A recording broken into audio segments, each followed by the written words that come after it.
Evolutine. Donc, le groupe Evolutine est un groupe spécialisé dans la formation, dans différents domaines, dont les réseaux sociaux dont nous allons parler aujourd'hui. Et ce webinaire sera disponible en replay et le support sera téléchargeable ainsi que toutes les ressources qu'on va vous proposer. Il faudra simplement attendre la fin de ce webinaire pour pouvoir accéder au téléchargement. Donc tout sera enregistré et n'hésitez pas à poser vos questions à la fin de ce webinaire qui est interactif. On pourra y répondre au fur et à mesure si besoin ou on attendra la fin pour répondre à l'ensemble des questions. Je vous remercie pour votre présence. Je suis Marion Bressac, je dirige une agence de marketing digital. Je suis également formatrice en école de commerce et spécialisée dans les réseaux sociaux et c'est moi qui vais animer ce webinaire. Madame Bertrand n'a pas pu être présente avec moi ce matin pour des raisons de santé. Elle est la présidente du groupe Evolutine. C'est avec elle que vous pourrez échanger si vous êtes intéressé par nos offres de formation. Et elle s'occupe de tous les aspects commerciaux et marketing du groupe. Voilà. Sans plus attendre, je vais commencer cette première session de webinaire qui a pour thème « Entrepreneurs, comment améliorer l'engagement de vos clients sur les réseaux sociaux ». Donc l'engagement est un réel enjeu aujourd'hui où la présence sur les réseaux sociaux seule ne suffit plus. Il y a encore quelques années, il y avait peu d'entreprises qui étaient présentes de manière régulière et professionnelle sur les réseaux sociaux, donc on pouvait par sa simple présence sortir du lot. Aujourd'hui, ce n'est pas possible, il faut vraiment réussir à se démarquer et cela passe notamment et même principalement par l'engagement client. Donc pour vous donner quelques chiffres clés pour vous aider à comprendre en quoi cet engagement est primordial, aujourd'hui 82% des consommateurs préfèrent acheter auprès d'une marque qui est active sur les réseaux sociaux. Plus la marque aura un engagement élevé, donc on entend par engagement le nombre de commentaires, le nombre de likes, le nombre de partages et les interactions en story, notamment sur Instagram. Ça va leur permettre d'augmenter de près de 23% la fidélisation de leur clientèle. En marketing, on considère que c'est 2 fois moins cher de fidéliser un client que de l'acquérir pour la première fois. Donc, si on peut augmenter cette fidélisation grâce à la présence sur les réseaux sociaux, ça permet d'avoir des économies d'échelle sur tous les autres coûts marketing.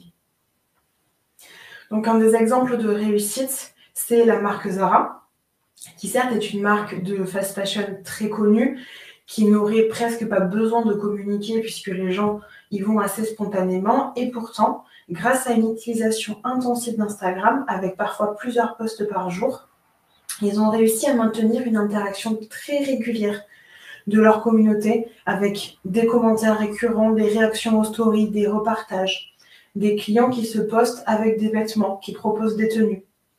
Et ça leur permet d'avoir aujourd'hui plus de 61 millions d'abonnés sur Instagram, avec un taux d'engagement qui surpasse ceux de leurs concurrents, en tout cas de la plupart des marques qui sont sur le même secteur de marché. On peut avoir des taux d'engagement supérieurs sur des plus petites marques parce qu'il y a un aspect de proximité qui permet ça.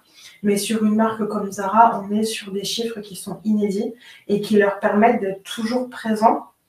Là, on a d'autres marques de prêt-à-porter qui peuvent être tombées un petit peu dans l'oubli au fur et à mesure. Zara arrive à chaque nouvelle génération à adapter ses codes pour convaincre à chaque fois un nouveau public. Ce qui lui vaut d'être une marque assez intergénérationnelle finalement. Donc, qu'est-ce que ce fameux engagement sur les réseaux sociaux ? L'engagement, ça va mesurer autant la quantité que la qualité des interactions qu'une marque a avec ses consommateurs sur n'importe quelle plateforme sociale. Donc là, l'exemple de Zara, c'est sur Instagram, mais ça vaut pour Facebook, pour LinkedIn, pour TikTok et pour toutes les plateformes sociales que vous pourriez mettre en place, comme YouTube par exemple. On parle de quantité certes, mais on parle aussi de qualité. Une marque qui aurait acheté des abonnés, parce que c'est quelque chose qui est possible sur Instagram, on peut acheter des abonnés, on peut aussi acheter des likes sous ses publications. On ne peut pas considérer qu'elle a un bon taux d'engagement dans le sens où ce ne sont pas des clients potentiels réels. Donc il y a une notion de qualité également. Donc ça inclut les likes, les commentaires, les partages, les mentions également, qui parlent de vous, est-ce qu'ils sont nombreux et pour dire quoi, mais aussi tous les messages privés que la marque peut recevoir ou les réponses à ses stories. Donc, il y a vraiment des choses qui vont être de l'ordre du visible. Quand vous allez sur la page d'un restaurant, d'un commerce, etc., vous pouvez voir directement si il ou elle a beaucoup de likes, beaucoup de commentaires. Par contre, tout ce qui va être relatif au partage et aux messages privés, vous ne le voyez pas, mais pourtant, ça a une réelle incidence. Par exemple, vous avez sans doute remarqué que sur n'importe quel réseau social, vous avez tendance à voir en premier les publications de votre cercle proche ou des marques et des influenceurs avec lesquels vous interagissez régulièrement. C'est parce que les algorithmes des réseaux sociaux, quels qu'ils soient, utilisent tous ces signaux pour déterminer à quel type de contenu vous vous intéressez. Si vous avez pris l'habitude d'interagir par message privé avec une marque, les publications de cette marque vous seront systématiquement montrées en premier, même s'ils sont moins qualitatifs que ceux d'une marque concurrente par exemple, mais avec laquelle vous n'avez pas l'habitude d'interagir. Donc on prend vraiment en compte l'ensemble de l'engagement et pas que ce qui est visible. Et le but final, pour toutes les marques qui ont recours à ces stratégies, c'est de transformer chacun des followers en ambassadeur de la marque, qui est une vraie connexion émotionnelle, ce qui permet que le consommateur devienne régulier, soit fidélisé, mais aussi qu'il puisse recommander la marque et en parler sur ses propres réseaux sociaux, le plus souvent gratuitement. Sachant qu'une interaction positive sur les réseaux sociaux, là on ne parle pas juste d'interaction comme dans la slide précédente, mais d'une interaction positive, donc quelqu'un qui a un échange cordial ou positif avec une marque, ça va augmenter sa fidélisation de moitié. Donc si vous postez une photo avec une tenue et que la marque vous répond, si vous êtes dans un restaurant et que le restaurateur vous répond, vous allez créer un attachement émotionnel avec la personne ou avec l'enseigne qui fait que vous avez plus de chances d'y retourner, que ce soit pour être de nouveau reposté si on est dans une quête de recherche de visibilité ou ne serait-ce que pour la reconnaissance ou parce qu'on se dit quitte à consommer, je préfère avoir quelqu'un qui reconnaît ma valeur en tant que consommateur. C'est pour ça que plus le consommateur est engagé, plus il est susceptible de recommander et ça amplifie l'effet de bouche à oreille numérique. C'est vraiment quelque chose qui est très humain, le besoin de reconnaissance, et qui est particulièrement vrai sur les réseaux sociaux. Et on ne parle pas seulement de profils de consommateurs qui s'engagent parce qu'ils voudraient devenir influenceurs ou autre. N'importe quel consommateur lambda, si je puis dire, qui a un compte privé personnel, peut apprécier que la marque s'engage avec lui. Donc, comment est-ce qu'on fait pour avoir ce fameux engagement? Comment vous allez pouvoir, vous, le travailler à votre échelle? Parce qu'on peut vraiment faire des choses à l'échelle d'une petite marque. Il n'y a pas besoin d'être Zara, il n'y a pas besoin d'être un restaurant étoilé pour pouvoir travailler son engagement. Donc, pour faire tout ça, on va pouvoir commencer par comprendre et identifier son audience. Vous ne pourrez pas engager votre audience si vous ne savez pas qui elle est, ce qu'elle aime et comment elle se comporte. Donc pour ça, vous allez pouvoir vous fier aux analyses démographiques, notamment présentes sur Instagram et Facebook au niveau des analytiques. Donc vous trouverez ça sur la Meta Business Suite qui maintenant rassemble Facebook et Instagram. Il y a l'équivalent sur LinkedIn au niveau de vos statistiques et ça va y être également sur YouTube, sur Pinterest, sur TikTok. L'idée, c'est d'aller voir ces statistiques et pas juste de regarder finalement combien on a eu de vues, combien on a eu de likes, mais bien qui sont les personnes qui nous suivent, pour pouvoir personnaliser le contenu de la manière la plus spécifique possible. Est-ce que vous êtes plutôt suivi par des femmes ou par des hommes? Est-ce qu'ils ont entre 25 et 35 ans ou plus de 50 ans? Est-ce qu'ils aiment la mode ou pas du tout? Parce qu'on reste dans la marque de vêtements, mais ça pourrait être la nourriture, le voyage, le sport, peu importe. Est-ce qu'on est sur un public qui a tendance à beaucoup utiliser Instagram ou est-ce que finalement votre cible n'est pas forcément présente sur Instagram, ce qui peut expliquer que vous ayez moins de likes que d'autres concurrents qui sont sur un secteur plus porteur? Ça va vous permettre de savoir ce que les personnes ont envie de voir. Si vous vous rendez compte que vous êtes majoritairement suivi par une clientèle plutôt jeune sur les réseaux sociaux, vous allez pouvoir adopter les codes de cette jeunesse et notamment reprendre des trends, donc des tendances émergentes sur les réseaux sociaux. Si au contraire, vous avez une clientèle qui est très attachée à l'éthique et à des valeurs de transparence, peut-être qu'il faudra éviter ces tendances, même si elles permettent de la visibilité, pour vous concentrer sur des posts qui affirment les valeurs de votre marque et qui ont tendance à rassurer vos clients. L'idée, c'est de vraiment, sans travestir les valeurs de votre marque de départ, venir les adapter pour qu'elles répondent aux besoins de votre cible. Et pour ça, vous allez pouvoir créer ce qu'on appelle des personas. Donc, vous avez des outils en ligne qui permettent de le faire, mais vous pouvez aussi tout aussi bien le faire sur une feuille avec un crayon ou sur un Word. L'idée, c'est de dessiner un archétype de vos clients idéaux. Donc, pour ça, on va leur trouver un prénom, indiquer quel âge ils ont, où est-ce qu'ils vivent, ce qu'ils aiment. Et ça vous permettra d'avoir la sensation de parler à quelqu'un de tangible. Parce que sur Instagram, quand on veut parler, et sur les réseaux sociaux en général, quand on veut parler à tout le monde, on a tendance à parler à personne. Cet exercice de persona va vous permettre de resserrer votre communication sur le noyau dur de votre clientèle idéale.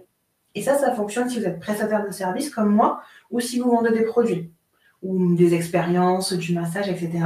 Quoi qu'il en soit, le fait de savoir à qui vous avez envie de vendre, ça vous permettra d'adapter votre communication. Ici, le but, c'est pas d'avoir des millions d'abonnés, mais bien d'avoir des abonnés qui se transforment en clients.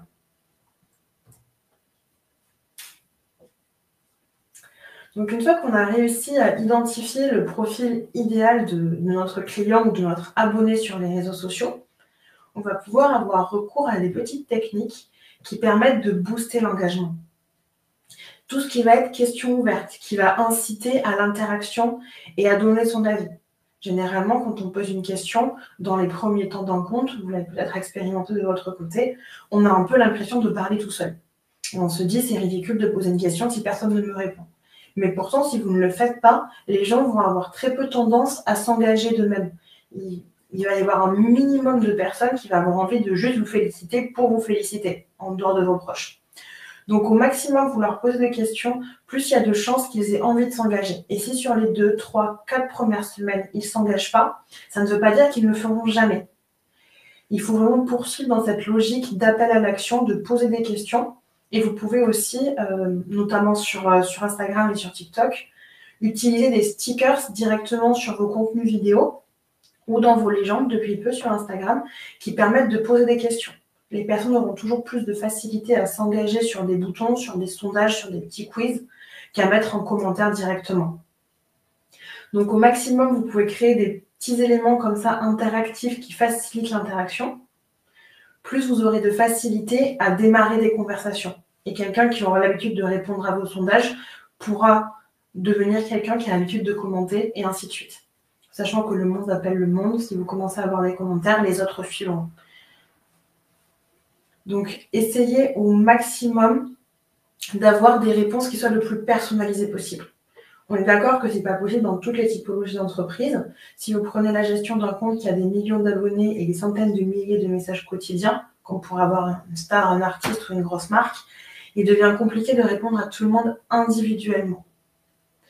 Pourtant, il y a aujourd'hui énormément de consommateurs qui ne sont pas encore au fait du métier de community manager et qui pensent que la plupart des artistes et la plupart des marques gèrent elles-mêmes leur communication. C'est encore plus vrai pour les prestataires de services ou pour les petites marques. Il y a 78% des consommateurs qui croient qu'une entreprise qui répond directement à ses clients sur les réseaux sociaux est plus digne de confiance. Donc, il y a vraiment un besoin de créer une interaction et d'avoir des réponses, et des réponses qui sont un minimum construites. L'idée, c'est pas d'aller éplucher le profil de chacun de vos clients pour leur répondre des choses très personnalisées, mais mettre un prénom, venir remercier quelqu'un qui s'engage régulièrement en lui disant que vous avez constaté qu'il s'engage très régulièrement, ou systématiquement répondre merci aux commentaires élogieux que vous pouvez avoir. Ça va vraiment vous permettre d'engager encore un petit peu plus votre communauté. La marque Lush, par exemple, le fait très bien. Ils ont créé un hashtag spécifique pour leurs clients, sur lequel les clients peuvent partager leurs expériences, donc montrer comment ils utilisent les produits ou les produits en action. Et systématiquement, les équipes de community management de Lush réagissent à toutes les publications. Ils les repostent, ils commentent, ils remercient, ils donnent des conseils. Ça demande beaucoup de travail, mais ça permet que la communauté Lush soit très vivante, très engagée, et soit une très forte ambassadrice des produits, parce qu'ils en sont sincèrement convaincus. Donc, essayez au maximum de rester à l'écoute, notamment en suivant rigoureusement toutes les mentions qui sont faites de votre marque. Si vous travaillez ou vous avez une marque où l'identité du dirigeant est très liée à la marque et qu'il y a un profil personnel pour le dirigeant, notamment sur LinkedIn, il faut aussi veiller aux mentions du dirigeant et pas uniquement de la marque. Et également suivre les hashtags pour avoir un petit peu le suivi des sentiments des consommateurs, de leurs avis et pouvoir ajuster vos stratégies en conséquence. Donc, il y a les hashtags que vous, éventuellement, vous pouvez créer pour votre marque, mais il y a aussi des utilisateurs qui peuvent créer leur propre hashtag. Je reprends l'exemple de Zara de la première slide. Sur les réseaux sociaux, il y a un hashtag qui a fait son apparition il y a des années maintenant qui s'appelle Zara Addict et qui a été repris par des consommatrices de Zara. Et ça, c'est un hashtag qui va être important de suivre aussi pour la marque parce que c'est celui que les gens vont avoir le plus tendance à utiliser parce qu'il leur appartient, entre guillemets. C'est la même chose pour une célébrité, pour un label de musique, pour un artiste. Il peut y avoir des hashtags ou des surnoms qui sont créés par la communauté elle-même et pas forcément par la marque. Et il faut aussi les surveiller parce que c'est peut-être là que vous aurez le plus de chances de trouver du contenu potentiellement négatif sur lequel il faudra travailler et auquel il faudra aussi répondre. Parce que ça fait malheureusement partie d'une routine d'engagement, répondre au positif, mais aussi répondre et anticiper au maximum ce qui pourrait être négatif.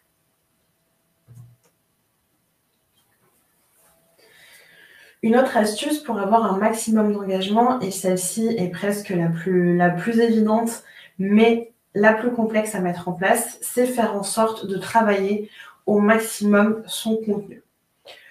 Si vous avez une routine d'engagement comme celle qu'on a vue, que vous commentez régulièrement, etc., mais que votre contenu n'est pas qualitatif, ou en tout cas n'est pas en adéquation avec votre cible, vous pourrez faire tout le travail que vous souhaitez au niveau de votre routine d'engagement, vous n'en aurez pas beaucoup pour autant.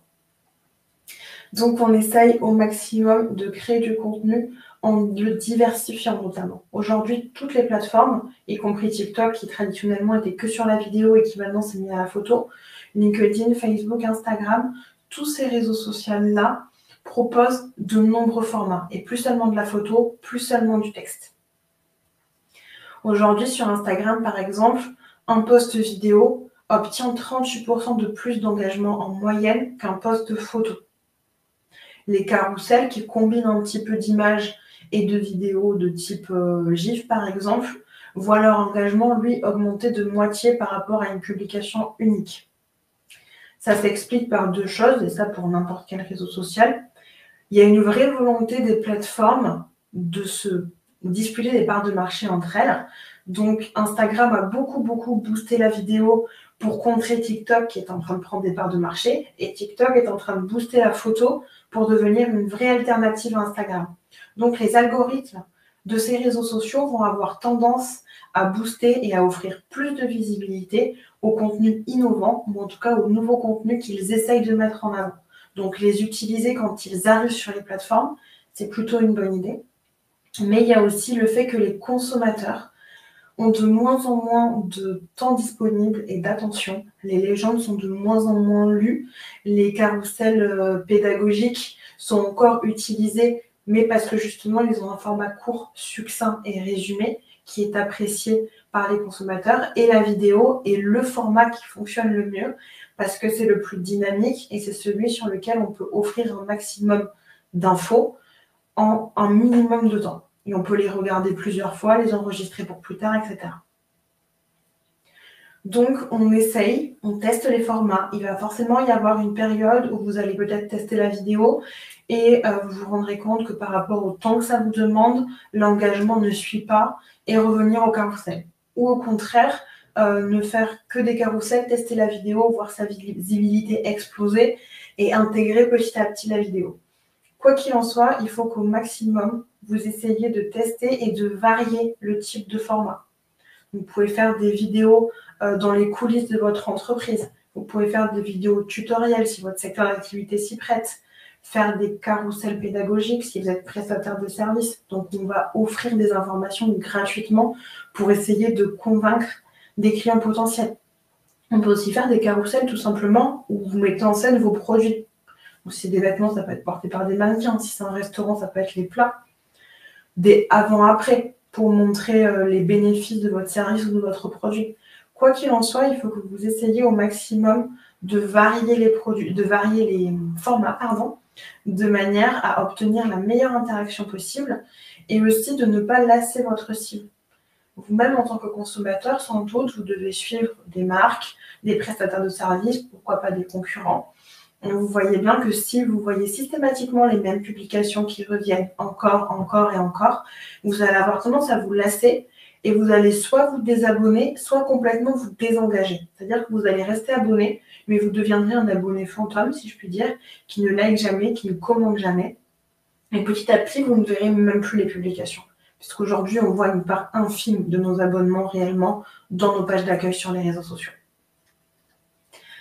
Un bon exemple d'utilisation de divers formats et de ce qu'on appelle le storytelling visuel, c'est-à-dire la capacité à transmettre une histoire à travers l'image, c'est National Geographic. Bon, effectivement, vous me direz, leur domaine d'activité se prête à la création d'images, mais pour autant, c'est une vraie réussite pour eux d'avoir réussi à passer d'un format télé, très long avec des reportages, etc., à un format réseaux sociaux. Et ils ont un public sur les réseaux sociaux qui est beaucoup plus large que le public qu'il va avoir à la télé, qui va être peut-être plus niché. Donc, ils vont partager des récits sur les différentes cultures mondiales, des paysages, des vidéos qui sont un petit peu axées sur le voyage, sur le rêve. Et ils vont pouvoir comme ça générer des discussions sur parfois des sujets très importants, des sujets politiques, ça peut être sur l'écologie ou autre, ou tout simplement sur des paysages qui font rêver. Et du coup, ne pas seulement avoir un public de passionnés de la faune sauvage ou de passionnés de géographie, mais aussi un public simplement de personnes qui aiment les belles images ou qui aiment le voyage. Donc, ils ont réussi, grâce aux réseaux sociaux et à la diversité de leur contenu, à acquérir un public qui est plus large et qui, du coup, peut, grâce à des publications qui font rêver, être rebasculé sur des publications plus sérieuses et plus thématiques qui sont le cœur d'activité de National Geographic. Et ça, encore une fois, c'est un gros compte qui est inspirant, mais c'est tout à fait adaptable à l'échelle d'une marque en lancement, d'un prestataire de services, d'un restaurateur, etc. L'idée, c'est d'avoir une alternance entre des publications dites grand public, qui peuvent du coup permettre d'attirer un maximum de personnes, et des publications plus nichées, plus précises, qui s'adressent vraiment à votre audience, à votre cœur de cible, et qui ont pour vocation de les fidéliser.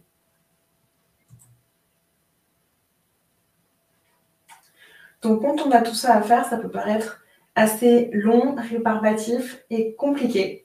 Donc comment est-ce qu'on peut faire pour prendre de l'avance et s'assurer de poster régulièrement des formats différents, des formats variés, sans pour autant y être tous les jours, parce que quand on est chef d'entreprise, on ne peut pas être tous les jours sur les réseaux sociaux, en plus tout le reste.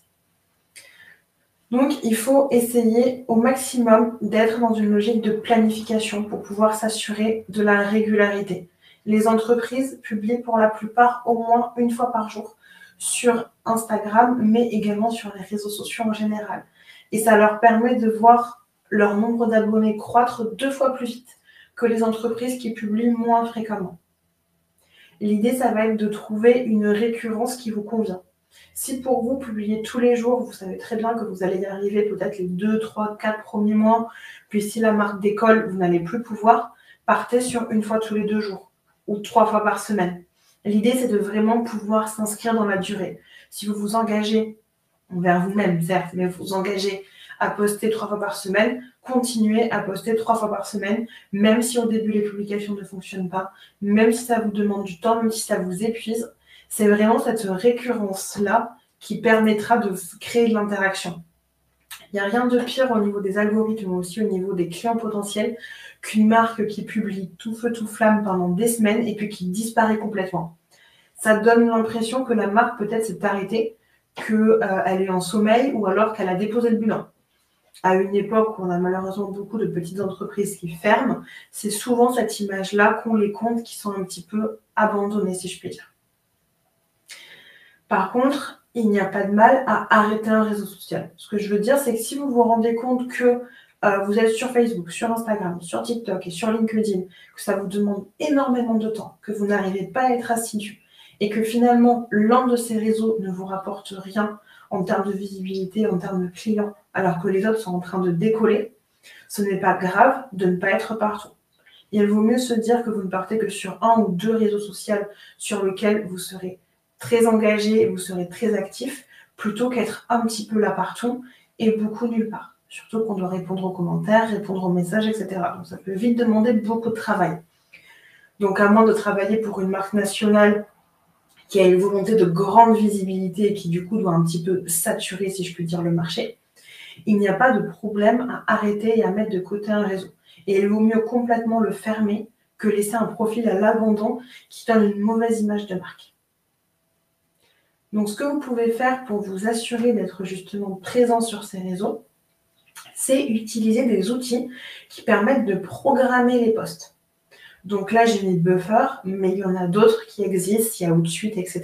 Il y a Swillow qui est français et qui vous permettent de programmer les posts non seulement à l'avance, mais aussi à des moments stratégiques en se basant sur une analyse de votre audience. Au début, les prédictions seront faites par rapport aux moyennes tendances des réseaux sociaux. Et plus vous allez poster, plus les outils vont réussir à connaître votre audience et à vous proposer des créneaux qui sont pertinents pour votre audience précise. Donc, petit à petit, on vous dira est-ce qu'il vaut mieux poster le matin, l'après-midi, à telle heure ou à telle heure, et ça va pouvoir vous aider. Donc, Buffer, pour le coup, est un bon outil qui dispose d'une version gratuite, limitée dans le temps, mais qui peut vous permettre de tester pour voir comment ça se comporte, et qui vous permet de pouvoir planifier les recommandations et de disposer de statistiques poussées et de suggestions d'heures de publication. Là, c'est un outil qui est payant, mais qui permet de gérer tous les réseaux en même temps, au même endroit. Mais vous pouvez aussi, complètement gratuitement, programmer vos publications directement via la Meta Business Suite pour Facebook et Instagram, via LinkedIn pour LinkedIn. Et TikTok, à ma connaissance, ne propose pas encore la programmation. Donc, c'est l'un des seuls réseaux sociaux où vous allez devoir être présent physiquement, si je puis dire, pour poster votre contenu. Vous pourrez le préparer à l'avance et l'enregistrer en brouillon, mais l'action de poster devra être manuelle, à moins que vous utilisiez un outil comme celui-ci.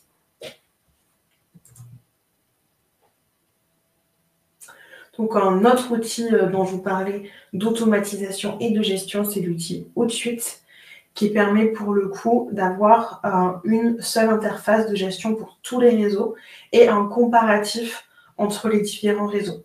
Outsuite va pouvoir vous générer des rapports d'analyse détaillés pour ajuster vos campagnes en temps réel. Il va pouvoir comparer les réseaux entre eux en vous indiquant par exemple que sur Instagram, vous avez 10% d'engagement et que sur Facebook, vous n'en avez que 2%.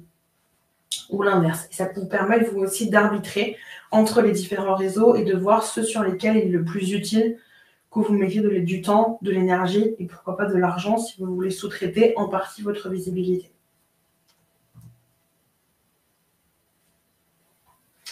Donc, pour booster l'engagement, de nouveau, qu'est-ce qu'on peut faire d'autre pour aller encore plus loin que les solutions qu'on a vues précédemment? On peut exploiter les hashtags et pas uniquement pour suivre notre audience, mais cette fois-ci bien pour nous offrir de la visibilité à nous. Les hashtags, on a eu l'impression qu'ils étaient plus du tout utiles, qu'il fallait plus les utiliser, que c'était quelque chose d'un peu has-been, entre guillemets, sur les réseaux sociaux. Et pourtant, ils ont toujours une importance. Ils fonctionnent comme des mots-clés sur Google et ils vont vous permettre d'atteindre une audience qui soit plus pertinente. Donc forcément, on publie dans les heures où il y a la plus forte activité qu'on a identifiée grâce à nos outils statistiques.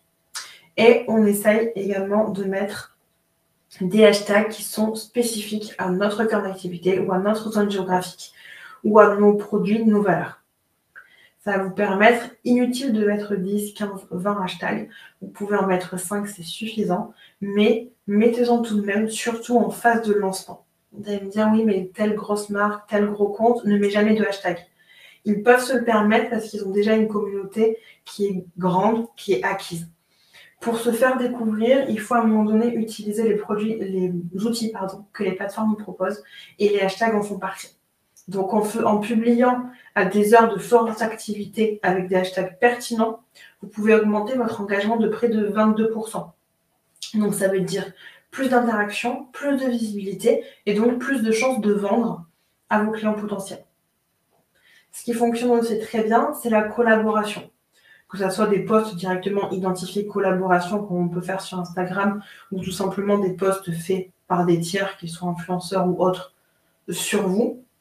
Ça peut vous permettre de grandement élargir votre portée et d'introduire votre marque à des consommateurs potentiellement intéressés, puisque vous allez avoir non seulement votre visibilité à vous, mais aussi celle de l'influenceur concerné. Donc ça peut être une vraie bonne idée pour créer de l'engagement et de la visibilité. J'ai pris l'exemple de Gymshark, qui, quand ils se sont lancés, se sont énormément servis des influenceurs fitness, ce qui leur a permis de très rapidement augmenter leur visibilité sur Instagram, de stimuler les ventes et aussi de créer une notoriété, puisqu'au moment où ils sont arrivés sur Instagram, notamment auprès du public francophone, ils étaient assez peu connus. Donc ça leur a permis de vraiment développer leur visibilité et de se positionner aussi auprès de publics différents.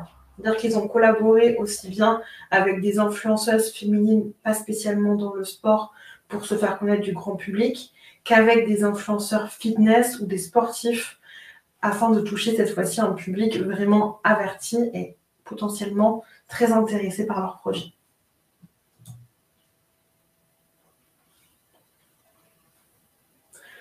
Donc, on l'a vu précédemment, les statistiques vont vraiment être l'élément le plus important. Vous allez pouvoir vous en servir au début pour créer vos personas et savoir à qui vous parlez, mais vous devez aussi vous en servir tout au long de votre routine d'engagement pour justement connaître ce fameux taux d'engagement, savoir de combien il est-ce qu'il est en évolution, en stagnation, etc.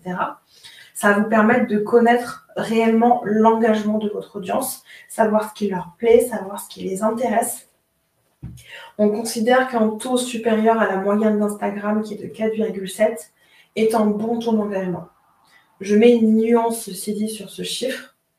Quand on a 150 abonnés, on a forcément un taux d'engagement qui est supérieur à quelqu'un qui en a 1000, à qui en a un supérieur à quelqu'un qui en a 10 000, et ainsi de suite.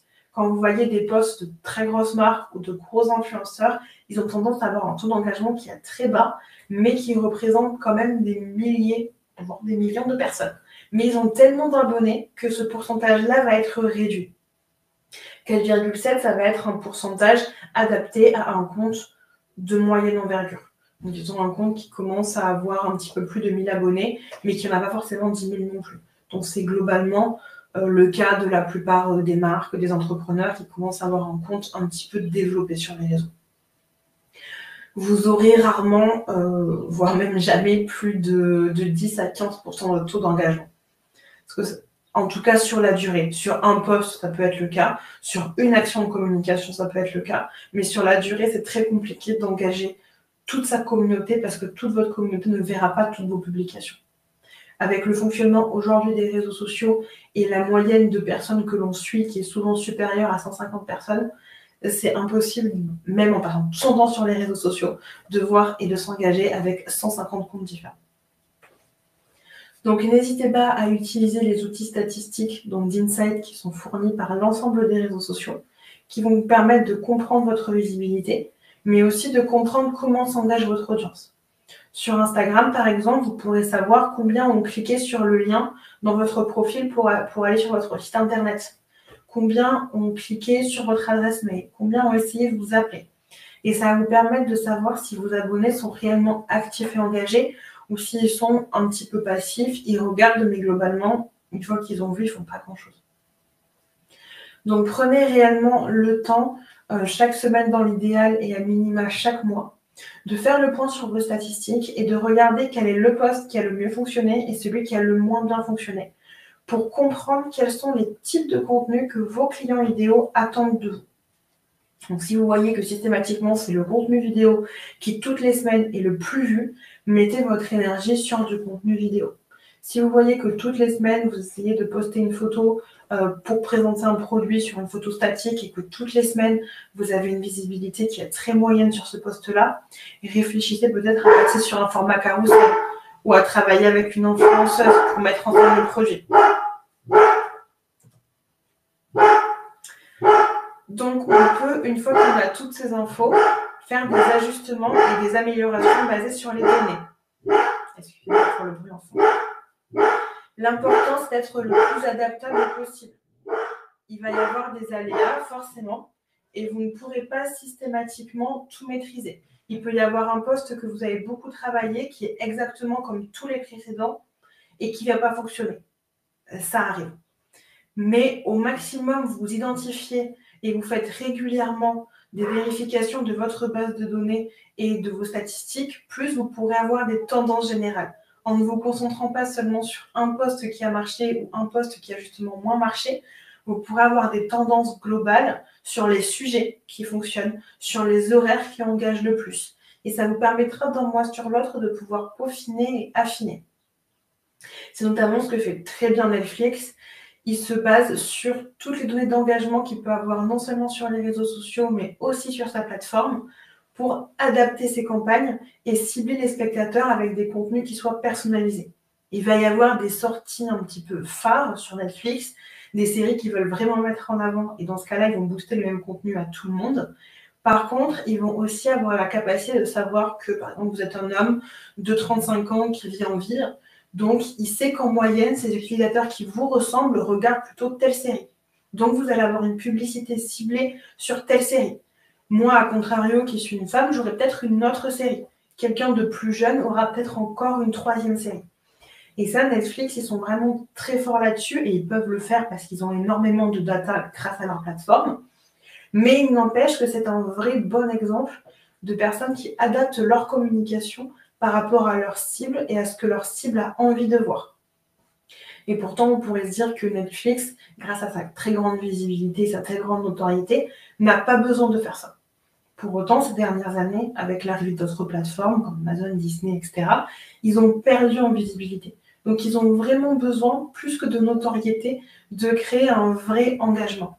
Donc, de vraiment réussir à fédérer et à avoir des gens qui sont réellement intéressés par leur contenu et qui peuvent, du coup, se dire « Ah oui, effectivement, cette série, me correspond complètement, donc bon, je vais me réabonner. Et puis, je verrai bien si je reste abonné par la suite. » Donc, il faut vraiment au maximum regarder toutes ces statistiques. Et c'est ce qui est presque le plus important de tous les conseils que je vous ai donnés. Donc, en résumé, qu'est-ce que vous pouvez faire pour avoir un maximum d'engagement sur les réseaux sociaux? Essayez d'avoir un contenu qui est le plus varié et interactif possible. Posez des questions, mettez des chats. N'hésitez pas à demander l'avis des gens. L'idée, c'est vraiment de capter dans un premier temps grâce au visuel, mais ensuite de maintenir l'intérêt de l'audience grâce à des appels à l'action. Pour ne pas vous essouffler et perdre du temps, mais aussi ne pas poster pendant une longue période, n'hésitez pas un maximum à planifier et à automatiser vos publications. Ça vous permettra d'avoir une présence constante et d'être toujours présent au moment optimal, même si vous êtes en vacances, même si vous avez beaucoup de travail. Donc pour ça, n'hésitez pas à utiliser des outils de gestion. Ça va grandement vous simplifier la vie et vous aider à analyser l'engagement puisque vous allez pouvoir exporter des tableaux récapitulatifs que vous pourrez ensuite analyser sans avoir forcément beaucoup de connaissances dans la gestion des réseaux sociaux. Appliquer des techniques comme l'utilisation de hashtags, la collaboration avec des influenceurs ou encore le fait de poster pendant les pics d'activité pour encore un peu plus améliorer vos chances que votre publication fonctionne. Et surtout, suivez très régulièrement vos statistiques pour pouvoir adapter et affiner votre stratégie au fur et à mesure du temps.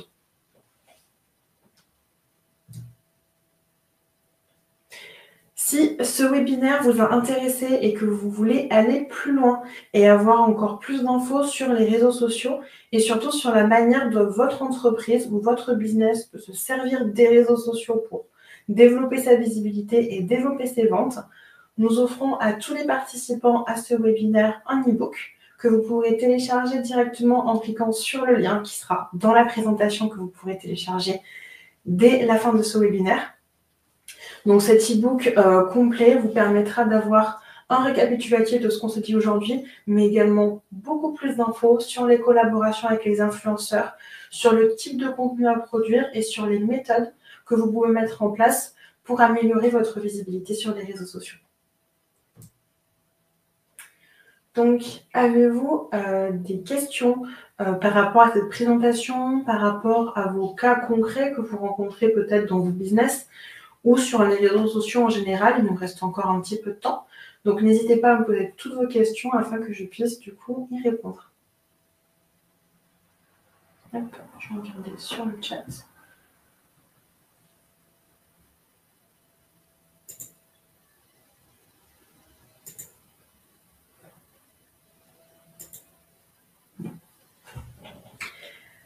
A priori, vous n'avez pas été bavard ce matin. Il semblerait qu'il n'y ait pas de questions.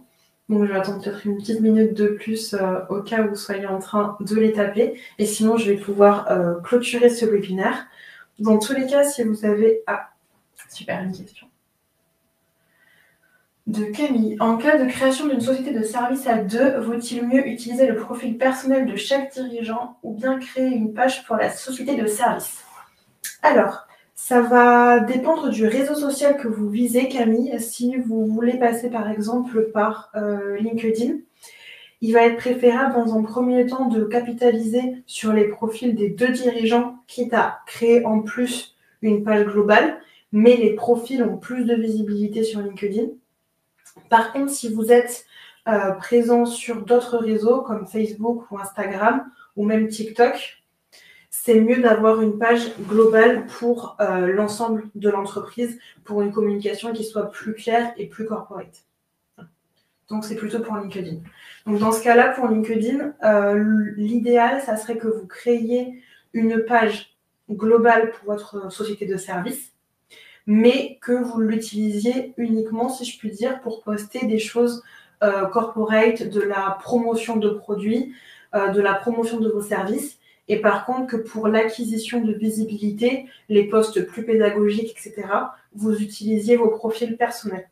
Parce qu'aujourd'hui, LinkedIn est ainsi fait que les pages ont très peu de visibilité par rapport au profil personnel. C'est pour ça que beaucoup de dirigeants sur LinkedIn utilisent davantage leur profil personnel que leur page entreprise, même si elles existent, parce qu'elles ont beaucoup moins de visibilité. Donc voilà, en résumé, je vous conseillerais effectivement de créer une page, mais qui vous servira uniquement à promouvoir vos services, et ensuite de capitaliser toutes les deux sur vos profils respectifs, quitte à vous identifier régulièrement. À titre d'exemple, vous pouvez regarder les pages des deux cofondatrices de la marque Dijo, D-I-J-O, sur LinkedIn. C'est une marque de probiotiques, mais peu importe. Et c'est deux co-gérantes qui utilisent leurs deux profils personnels pour promouvoir leurs produits. Ça, je pense que ça peut être un bon exemple parce qu'elles ont un engagement qui est intéressant et elles ont justement fait le choix de capitaliser sur leur profil personnel. J'espère avoir répondu à votre question.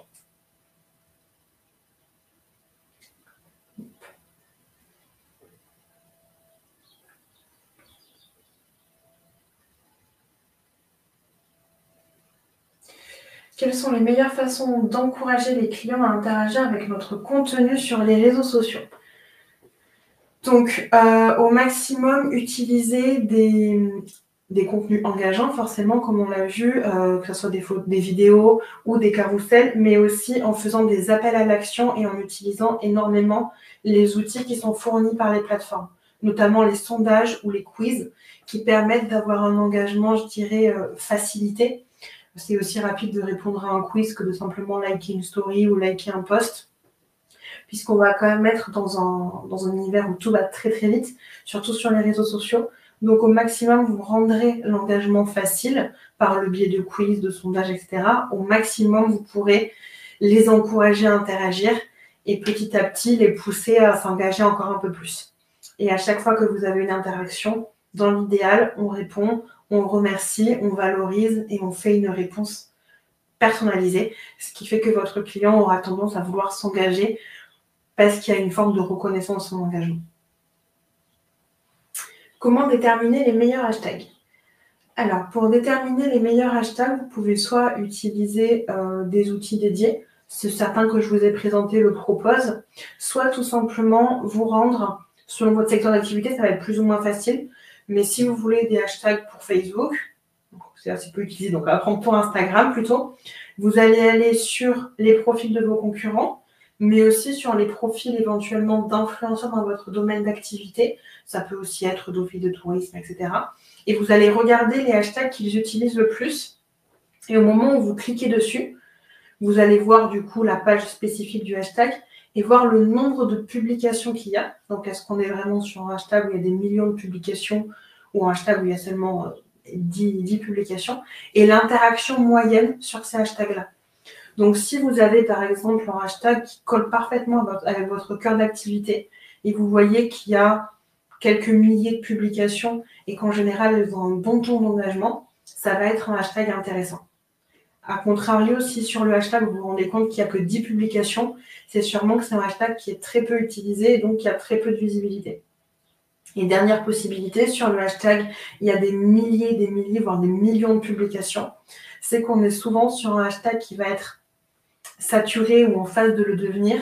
Donc, si vous avez un compte qui est en construction et qui n'a pas encore beaucoup de visibilité, c'est peut-être à éviter, ou en tout cas, on en utilise un, on n'en utilise pas 5, parce que ce sont des hashtags qui, dans un premier temps, ne vous permettront pas de gagner beaucoup de visibilité parce que vos publications vont être rétrogradées en dessous de celles déjà présentes.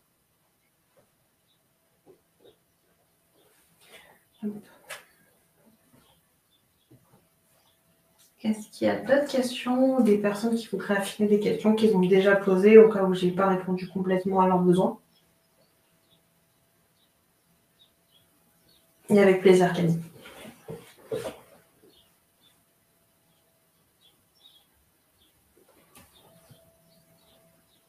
Ah, ouais, une autre. Hop, Pauline, avez-vous des conseils pour engager une communauté de personnes qui parlent des langues différentes? Okay, donc là, c'est là où ça va être le plus complexe. Mais l'idée, c'est à minima de faire vos légendes en bilingue. C'est plus facile s'il n'y a que 2 langues. S'il commence à y en avoir 3 ou 4, ça va être compliqué. Donc, dans ce cas-là, je vous dirais que si vraiment vous avez plusieurs langues et qu'il n'y a pas une langue dédiée à la marque, utilisez l'anglais. C'est ce qui va vous permettre d'engager le plus facilement, surtout que maintenant, la plupart des réseaux sociaux permettent de traduire les légendes automatiquement avec un bouton. Et si vous avez que 2 langues, par exemple, ou 3, utilisez la langue du pays d'origine de la marque. Si par exemple, vous êtes une marque française qui s'adresse à un public qui peut être anglophone, faites vos légendes en français et en anglais. Si par contre, vous avez vocation à être une marque mondiale et que vous n'avez pas forcément envie ou besoin qu'on vous associe à votre pays d'origine, qui peut être la France ou autre, dans ce cas-là, utilisez l'anglais. C'est ce qui vous permettra le plus facilement de vous référencer. Et c'est aussi la langue qui est le mieux traduite automatiquement par les réseaux sociaux. Donc, si vous écrivez en anglais et que quelqu'un ne parle pas du tout anglais, il pourra utiliser l'outil de traduction beaucoup plus facilement que si vous utilisez une langue qui est moins connue au niveau mondial. Parce que les traductions sont faites à moitié automatiquement par des intelligences artificielles qui grandissent petit à petit, qui progressent, mais qui ont plus de facilité forcément avec l'anglais puisqu'elles sont développées aux États-Unis.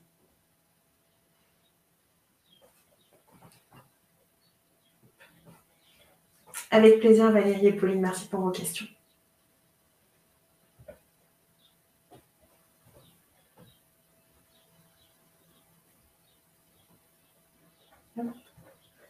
Là, je crois être arrivée au bout des questions. Hop.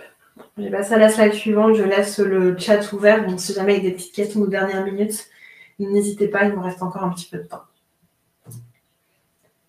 Hop.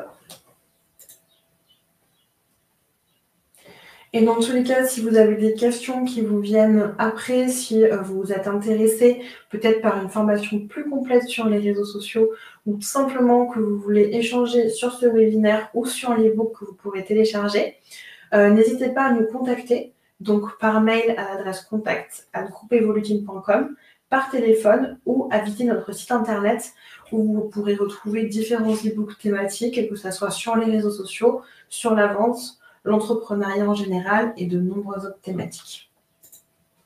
En tout cas, je vous remercie à tous pour votre présence, vos questions et votre engagement. Et on aura plaisir à vous retrouver sur un autre canal si vous souhaitez échanger avec nous. Merci beaucoup à tous.